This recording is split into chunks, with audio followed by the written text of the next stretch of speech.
The ruined city of Vayara seemed endless, a labyrinth of collapsed towers, scorched streets, and smoking craters. Captain Elias Ward moved silently, carrying the small Vayari girl, Lyra, through the jagged remains of what had once been a bustling city. The night air was cold and heavy, and every shadow seemed to hide danger. Behind them, the hum of Vayari patrol drones grew louder. Sensors were active, scanning for heat signatures, sound, and movement. Elias kept low, pressing Lyra's small body close to his chest. Her head rested against his shoulder, eyes wide with fear. He whispered to her softly, trying to calm her shaking body. "We're okay for now," he said, "but we have to keep moving. Can you walk a little?" She nodded, her tiny fingers gripping his sleeve. Step by step, they moved across the rubble. Elias led her along narrow alleys through gaps in collapsed buildings, always keeping an eye on the sky. The Vayari drones were relentless. Their sensors were precise and their weapons lethal. Elias's mind raced. He could not fight the drones head-on. Their plasma blasters would cut through both of them in seconds. He needed a plan, something clever, something only a human could think of. He remembered a half-destroyed underground transit tunnel a few blocks away. If they could reach it, they might lose the drone's line of sight. But the route was risky. It passed through open streets, littered with rubble and enemy patrols. "We can do this," Elias whispered to Lyra.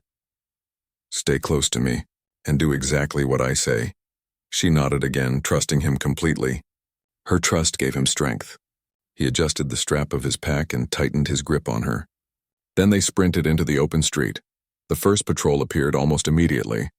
2 Vayari soldiers moving cautiously, weapons drawn. Elias fired quickly, precise shots that took them down silently. He could not afford to waste bullets.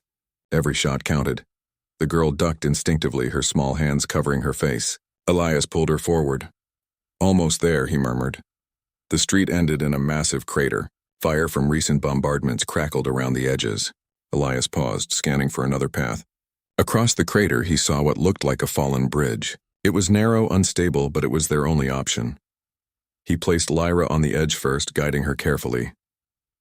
"Hold on to me tightly," he said. She nodded, fear in her eyes. Step by step, they crossed the bridge. It shook beneath their weight, pieces falling into the fiery pit below. Elias's heart pounded, but he kept steady, keeping his balance and urging Lyra to do the same. Finally, they reached solid ground. Elias exhaled, but the relief was short-lived. Above them, the drone hovered, sensors locking on. A soft whir of plasma-charged weapons told him they had been detected again. "No rest yet," he muttered.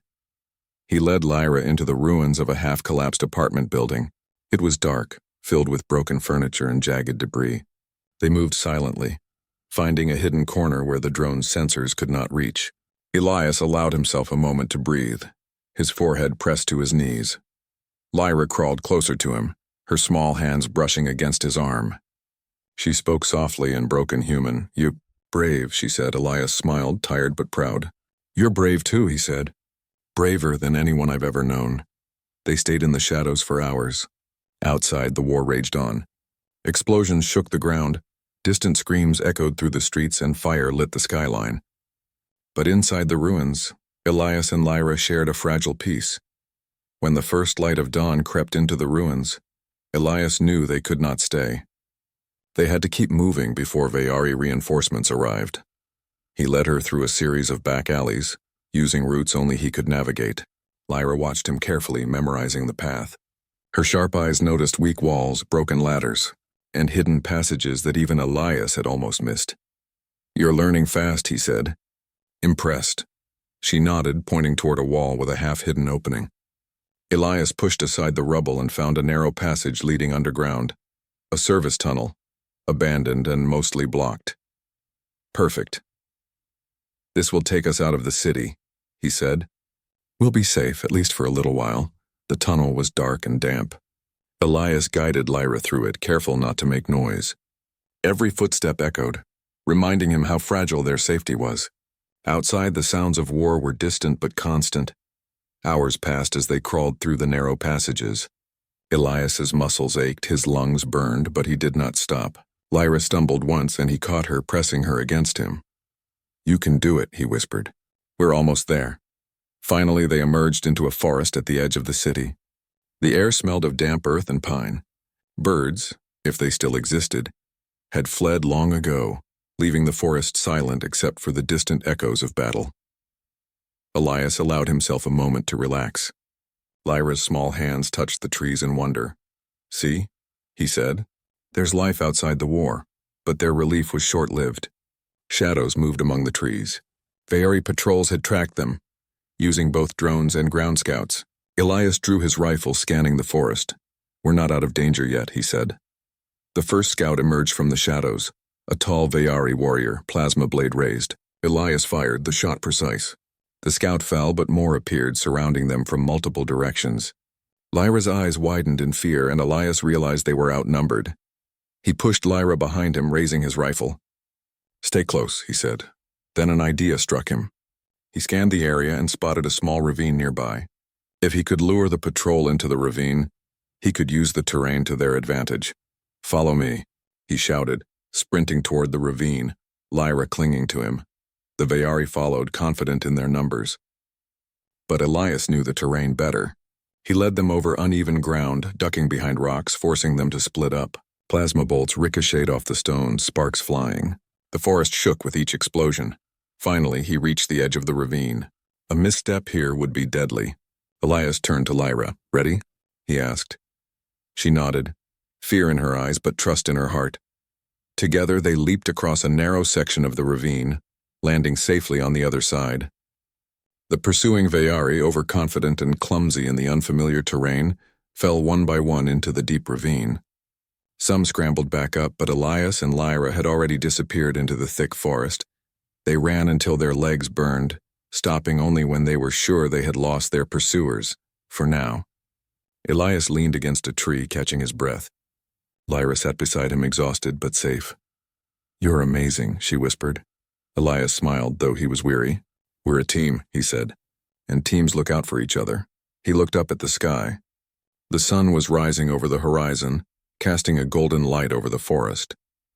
For the first time in a long while, Elias allowed himself a small measure of hope, but he knew better than to let his guard down. Queen Serath, Lyra's mother, would not let her child be taken so easily. The pursuit was only beginning, and the choices he had made would have consequences he could not yet imagine. Still, he held the child close. Whatever lay ahead, he knew one thing clearly. He would protect her with his life. And in that resolve he found strength, human strength, the kind that no weapon could break. Together, human and child, they vanished into the forest, the fires of war fading behind them, replaced by the dangerous, uncertain, and wild path ahead. The sky above the planet Zithera burned with a pale violet light. From the towering spires of the royal palace, one could see entire cities stretched out below, gleaming like jewels in the alien sunlight. Princess Lysera stood at the highest balcony, her long silver hair brushing against the cold metal railing. Her violet eyes, wide with disbelief, were fixed on the distant horizon. "No, no, father. Not a human," she whispered, her voice trembling. Inside the grand hall of the palace, King Thalor's voice boomed with authority. The echoes of the announcement had reached every corner of the court. Every noble, every minister, every soldier had turned to listen. The king's decree was simple but shocking. Princess Lysera, heir to the throne of Zithera, would marry Captain Elias Varn, a human mercenary known throughout the galaxy as a ruthless warrior.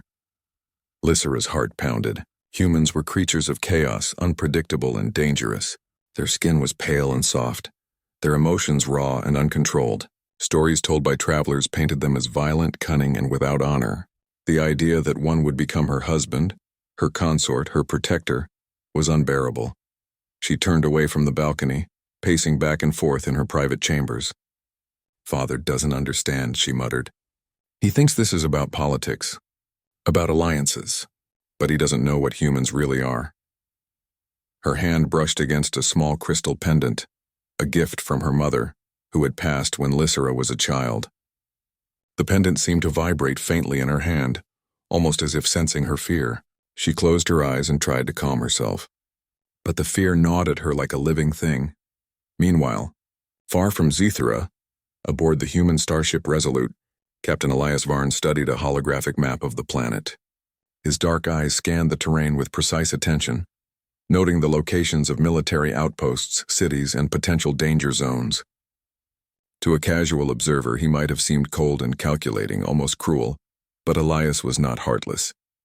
He had survived countless battles, yes, and he had done what others considered ruthless, but only when necessary. His reputation as a mercenary was more a testament to his efficiency than his morality. And yet he knew the story he would arrive to find: the alien princess, terrified of him before even meeting him. A sigh escaped his lips. Humans often had a way of being misunderstood by other species, but this would be a challenge. He had faced many, but none like this. When he landed on Zithara, the palace doors opened like the jaws of a giant beast. Guards in shimmering armor saluted him, their alien eyes suspicious. They whispered among themselves about the human who had survived impossible odds, the one who had commanded fleets with ruthless precision. Elias, as always, remained calm. His reputation preceded him, but he did not care for titles or fear. Princess Lysera first saw him in the grand hall, standing taller than any human she had imagined. His posture was perfect, disciplined. His dark uniform gleamed, decorated with metals she could not even begin to understand. Her first instinct was to recoil. The humans she had heard of were loud, aggressive, and reckless. This one was silent, almost like a predator waiting for its prey. And yet, there was something in his eyes that she did not expect. A sharp intelligence, yes, but also a calm that felt alien to her people. He did not raise his voice, he did not flaunt his power, and his gaze held no malice. "Princess Lysera," Elias said, his voice deep, but not unkind. "It is an honor to meet you. I hope we can work together to secure peace for your planet." Lysera felt a flutter in her chest. He spoke politely. He bowed slightly, respecting her space. And yet fear twisted inside her. How could a human, any human, be trusted? King Thelor's voice broke the moment. "This alliance is necessary. Your marriage will unite Zithara and the human fleets. Our enemies will think twice before challenging us.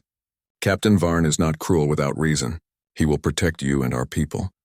Lysera's eyes narrowed. "And if he doesn't?" she asked almost bitterly. "If he decides I am just a pawn in his game?" The hall grew silent. None of the ministers dared answer, but Elias stepped forward, his gaze steady. "I'm not here to play games," he said. "I do not seek power over you, princess. My duty is to protect life, yours and your people's. I will not act out of cruelty, but I will act when necessary. You will see in time that humans can be disciplined, even honorable." Lysera's heart raced. His words were calm, almost soothing, but they did not erase the fear. Humans had killed entire colonies. They had fought wars without mercy. Could she really trust him? Days passed, and Lysera watched Elias from a distance. She noticed how he studied the palace, noting escape routes, guard rotations, and potential threats. Unlike other humans she had heard about, he did not attack recklessly. He planned. He observed. He respected the rules of engagement even in a foreign world. Her fear remained, but curiosity began to take root. Why would a human be so careful, so precise, yet so respectful? She decided to test him in small ways. She asked subtle questions about his past, about human ways, about battles he had fought. Each time, Elias answered truthfully, without exaggeration or bravado.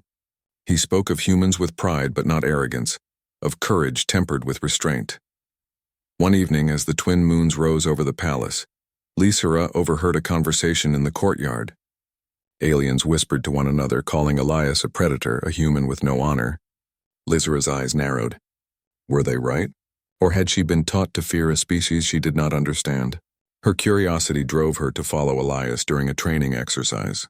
He moved with the grace of a seasoned warrior, faster and more precise than any alien soldier she had ever seen. His strikes were powerful but measured. He incapacitated his opponents without unnecessary harm. Lysera's fear wavered, replaced by awe. Could a human so feared, so maligned, be a hero? That night, Lysera returned to her chambers, her mind racing. Her hand touched the crystal pendant again. She whispered almost to herself, Perhaps not all humans are the monsters I imagined." But doubt remained. Fear lingered like a shadow. She did not yet trust him, could not yet imagine standing beside him as her partner, her protector, her husband. And deep inside, she knew the challenges ahead would test her beliefs, her courage, and the very idea of what it meant to be human. Outside, the stars stretched endlessly. Somewhere among them, humans fought, explored, and survived. Somewhere, Captain Elias Varn prepared for his first night on Zithera. He did not yet know the princess's fear, but he would soon discover it. And perhaps in time he could prove that humans were more than their reputation. Lizera closed her eyes and let out a long breath. The future was uncertain, the danger real, but for the first time she allowed a flicker of hope. Perhaps, just perhaps, the human was not her enemy, and so the stage was set. A princess afraid of a human misunderstood by an alien world, 2 lives about to collide, 2 cultures about to meet, and a galaxy watching, waiting for the first sparks of something extraordinary.